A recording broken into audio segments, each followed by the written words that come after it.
Ada pasien yang mengalami demam dan batuk atau gejala-gejala yang mirip COVID-19, kemudian ketika berobat ke rumah sakit, menolak dilakukan pemeriksaan rapid test COVID-19. Alasannya adalah karena dia yakin pasti hasilnya akan positif. Karena apa? Karena menurut dia, rapid test itu untuk mendeteksi antibodi.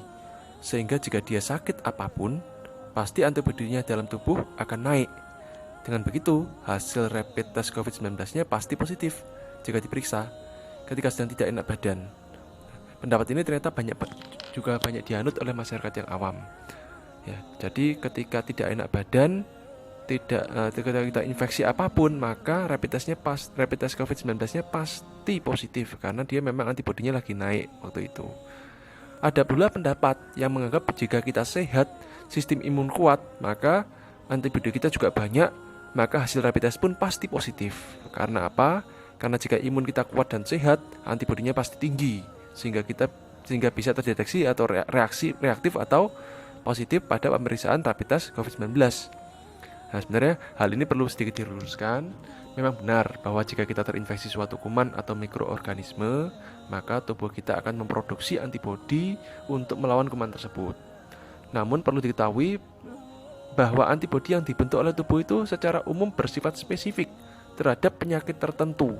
Jadi tidak untuk penyakit atau kuman yang lain. Jadi antibodi yang terhadap penyakit tertentu tidak dapat digunakan untuk melawan penyakit yang lain.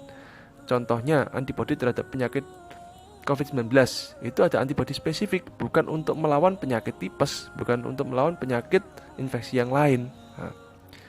Rapid test antibodi seperti rapid test COVID-19 adalah untuk mendeteksi antibodi spesifik terhadap COVID-19, bukan untuk penyakit yang lainnya. Jadi jika kita terinfeksi kuman yang lain, bukan sakit COVID-19, maka hasil rapid testnya secara teori akan non-reaktif atau negatif. Karena di dalam tubuh manusia yang diperiksa tidak ada antibodi yang spesifik terhadap virus corona. Tentu saja rapid test punya kelemahan dan masih bisa bereaksi silang terhadap antibodi virus-virus yang lain, tapi persentasenya kecil dan ini memang keterbatasan alat. Namun konsep umumnya adalah antibodi bersifat spesifik terhadap penyakit tertentu.